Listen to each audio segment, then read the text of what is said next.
natwe turimwo mu bagomba kugwanya agashomeri muri kino gihugu ku mudamu n'umwigeme bifuza gukora agakazi k'ubushoferi. Igihugu kica kibomboka kuko kigabanura abashomeri kikagwiza abantu bafise ubuzi, biratuma bigabanya ubushomeri mu gihugu.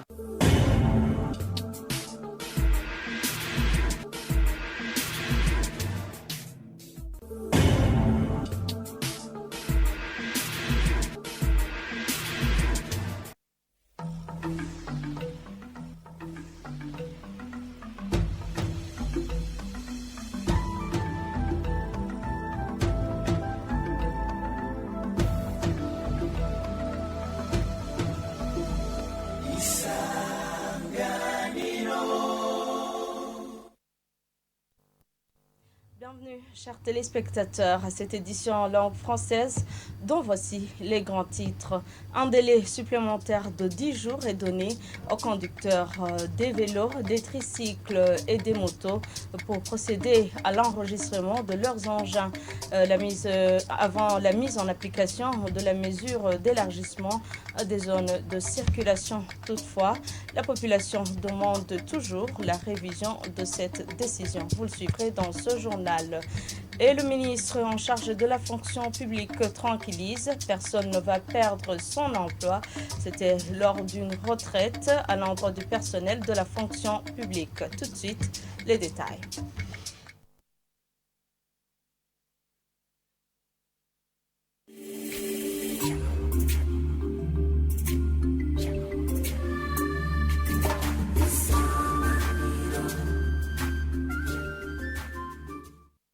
Bienvenue encore une fois à la veille de l'introduction de la mesure de délimitation des tricycles, des motos et vélos. La télévision Isanganiro a fait le tour au nord de la capitale, Bujumbura. Ce qui s'est remarqué, c'est que les conducteurs de ces engins se sont apprêtés à respecter cette mesure. Ils affirment cependant que leur avenir est incertain et demandent aux autorités de revoir cette décision. Sheila Irambona. Lorsque nous sommes passés au nord de la capitale, ces tricycles dits bajaj, les vélos et motos se remarquaient dans la rue. À quelques heures du début de la mesure de la délimitation, les conducteurs de ces locomotives ayant leur parking au marché d'Ikotebu indiquent qu'ils sont prêts pour vider les lieux. Néanmoins, selon eux, un avenir incertain les guette et demandent aux autorités de revoir la mesure. Ces tuk-tuk était notre gagne-pain. Nous avions contracté des crédits auprès des coopératives que nous devons rembourser, comme le président de la République nous a suggéré. Moi, je suis chauffeur mécanicien. Si je ne suis pas en train de conduire ces tuk-tuk, je suis au garage en train de les réparer. Mais si on les arrête, mon affaire est stoppée.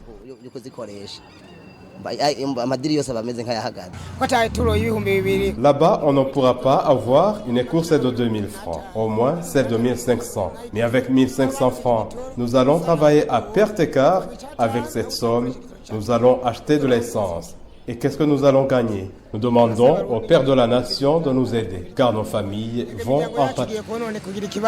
Ce qui se remarquait également, c'est que les places où se remarquaient avant, beaucoup de ces locomotives étaient vides, à l'instar de l'endroit dit Gare du Nord. Beaucoup de taxis-vélos se remarquaient quittant la capitale sur la route nationale numéro 1. Interrogés, ces derniers demandent également que cette mesure soit modifiée. Nous vivions du transport avec vélo lorsque nous étions dans la capitale. Nous arrivions à gagner 1000 à 2000 francs par jour. Mais la situation s'empire. Nous ne savons pas comment nous allons vivre. Le secteur dans lequel nous devons travailler ne va pas nous suffire. Nous allons mourir de faim. Nous demandons que cette décision soit revue. Au moment où ceux qui avaient le parking au marché d'Ikotebu, chez Sion ou au Chanik se rencontrent au même endroit, c'est normal que nous allons manquer de clients et que nous manquions de quoi manger. Des réclamations faites depuis la date où la décision a été prise le 23 février dernier, alors que les décideurs n'ont cessé de répéter que la décision ne changera pas.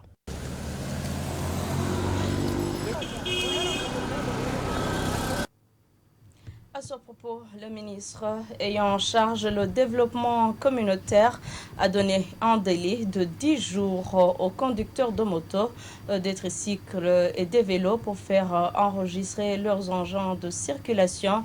Il a également tranquillisé les personnes en situation de handicap qui utilisent les bicyclettes pour se déplacer car leurs doléances sont liées à la mesure prise qui concerne la délimitation des zones de circulation des tricycles, des motos et des vélos au centre-ville, qui sont d'ailleurs reconnus au niveau de l'administration dans une réunion de sensibilisation et d'évaluation menée avec les propriétaires de ces véhicules plutôt ce jeudi. Gervais Ndilakobucha considère que ces véhicules des handicapés sont comme des appuis pour eux. Et les conducteurs, auteurs et victimes d'accidents de roulage vont désormais remplir un formulaire de constat amiable, un formulaire destiné à diminuer plutôt les délais d'attente de l'indemnisation par les maisons d'assurance. Dans une réunion de vulgarisation du Code des assurances à l'endroit des représentants des transporteurs et des maisons d'assurance organisées par l'autorité de régulation et de contrôle ARCA ce mercredi, ils se sont convenus de traduire en kirundi ce formulaire établi initialement en français. Les détails avec Armel Moutoré. Le remplissage et l'utilisation d'un formulaire relatant de manière unanime la survenue d'un accident entre l'auteur et la victime de cet accident vient répondre aux défis liés au délai très long d'indemnisation des sinistres automobiles par les sociétés d'assurance du Burundi, comme l'indique le chef de la cellule chargée des affaires juridiques à l'autorité de régulation et de contrôle des assurances, ARCA. L'objectif de porter à la reconnaissance et de vulgariser le texte d'application du Code des assurances qui est le règlement portant institution du constat amiable au Burundi. Donc en cas de collision, on se dit que les conducteurs devront rapporter la réalité de ce qui s'est passé sur le terrain. C'est en quelque sorte relater les faits pour qu'on puisse en déduire celui qui est responsable et celui qui ne l'est pas. Le représentant de la société d'assurance Sokabu redoute d'éventuelles tricheries par l'inversion de responsabilité, ce qui serait pour lui préjudiciable aux intérêts financiers des sociétés d'assurance. Le constat amiable n'est pas mauvais en soi, mais n'oublions pas qu'il comporte un risque élevé d'inversion de responsabilité. Tenez par exemple, 2 véhicules peuvent entrer en collision, un camion et une voiture. Les 2 conducteurs peuvent s'arranger et celui de la voiture, qui a subi beaucoup de dégâts, peut corrompre l'autre pour inverser la responsabilité dans l'accident. Nous avons enregistré beaucoup de cas pareils, même quand il y avait présence de policiers de roulage. Désiré Nimouona tranquillise tout en expliquant que le contrat d'assurance est un contrat de bonne foi entre les parties et qu'en cas de tricherie avérée, que des sanctions sont prévues par la loi. Nous leur avons montré que, selon les principes, le contrat d'assurance est un contrat de bonne foi. Étant un contrat de bonne foi, on ne devrait pas commencer à avoir des inquiétudes avant d'avoir expérimenté la réalité des faits en cours d'application de ce texte. Un des représentants des transporteurs a demandé que le formulaire, établi initialement en français, soit traduit en kirundi pour permettre à une large majorité de personnes de l'utiliser. À l'ARCA, on s'engage à accompagner la traduction de ce formulaire en kirundi en collaboration avec les sociétés d'assurance et l'on souhaite que ce contrat à l'amiable soit unique pour toutes ces sociétés d'assurance. On a aussi abouti à la recommandation que le formulaire de constat amiable devrait être unique pour tout le secteur, pour qu'il n'y ait pas de divergence d'interprétation et pour qu'il y ait facilité de remplissage.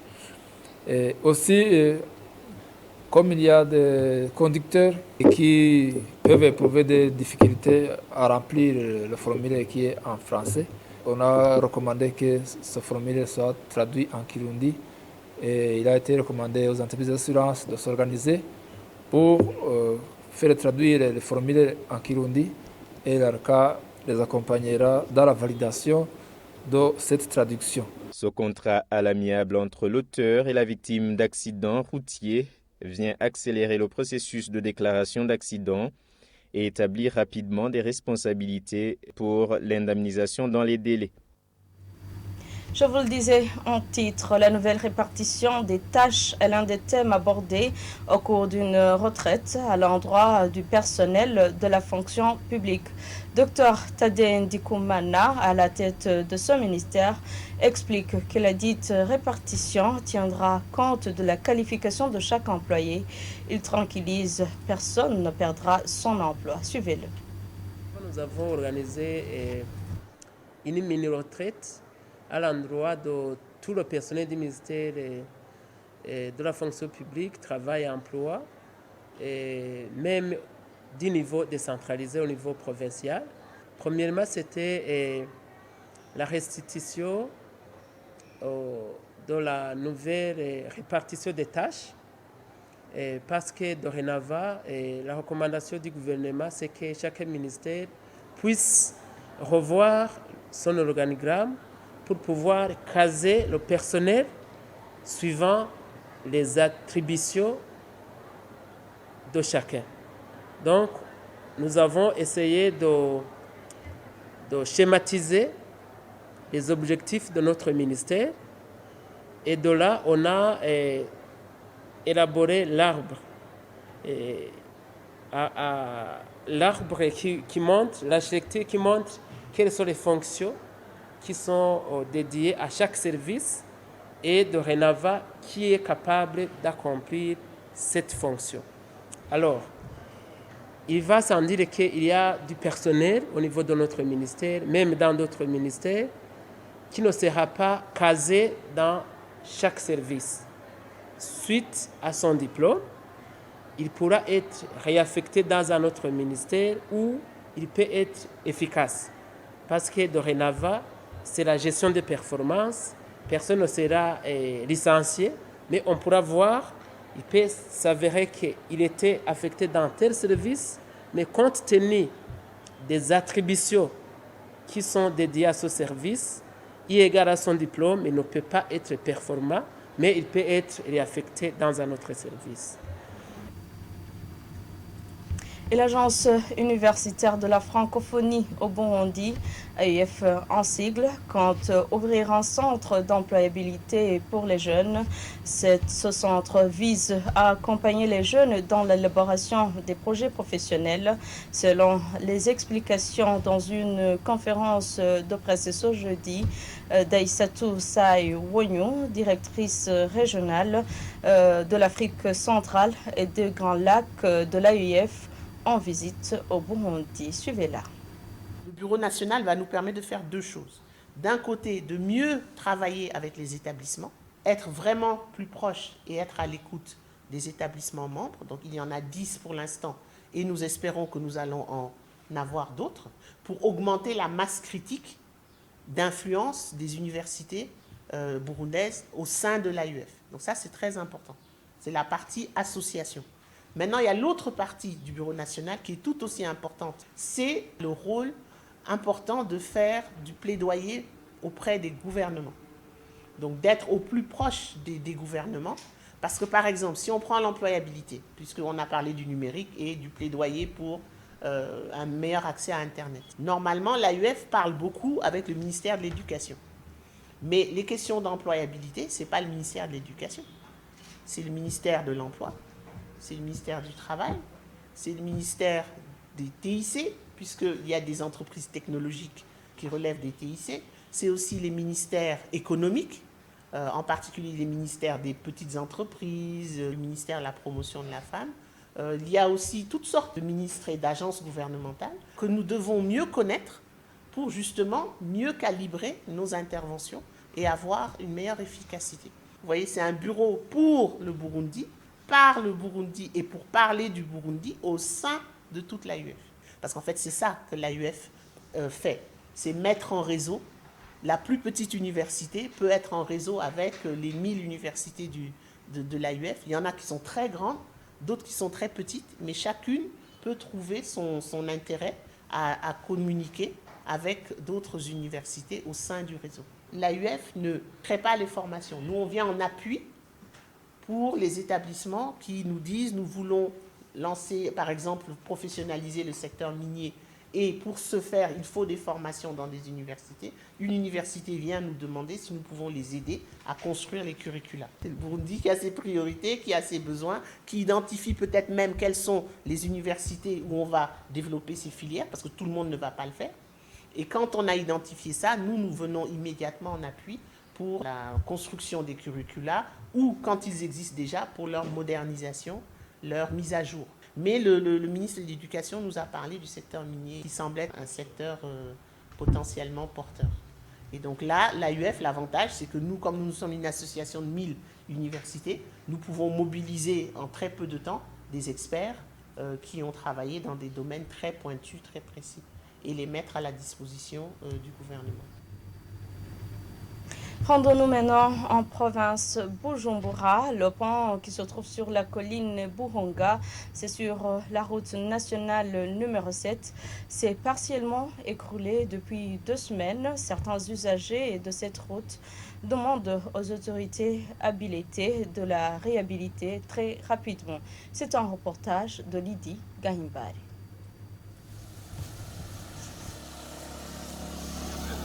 Nous sommes sur la colline Buhonga, tout près de l'endroit communément appelé Nikora. C'est en commune Kanyosha, province Bujumbura. Le pont qui se trouve sur cette colline s'est écroulé il y a 1 semaine. Les usagers de la route numéro 7 déplorent des dégâts déjà enregistrés. En certains temps, il a causé un accident. Il y a ceux qui sont tombés là-bas, mais Dieu merci, ils ont été sauvés. Il demande au gouvernement de le reconstruire dans les meilleurs délais pour éviter le délabrement total de la route. Nous demandons aux autorités habilitées de reconstruire ce pont parce qu'il a causé déjà beaucoup d'accidents. Qu'il soit réhabilité pour éviter des accidents toujours. Si cette route n'est pas réhabilitée aussitôt possible, ça sera un grand problème pour les usagers et pour nous aussi. Vous voyez que c'est la route nationale qui relie les provinces de l'intérieur du pays. Nous demandons au gouvernement de réhabiliter cette route, car il y a des petits-enfants de l'école maternelle qui utilisent cette route. Ça peut causer des accidents. À côté de son pont qui s'est écroulé, on constate une partie de la route qui s'effondre alors que des véhicules de poids lourds y passent.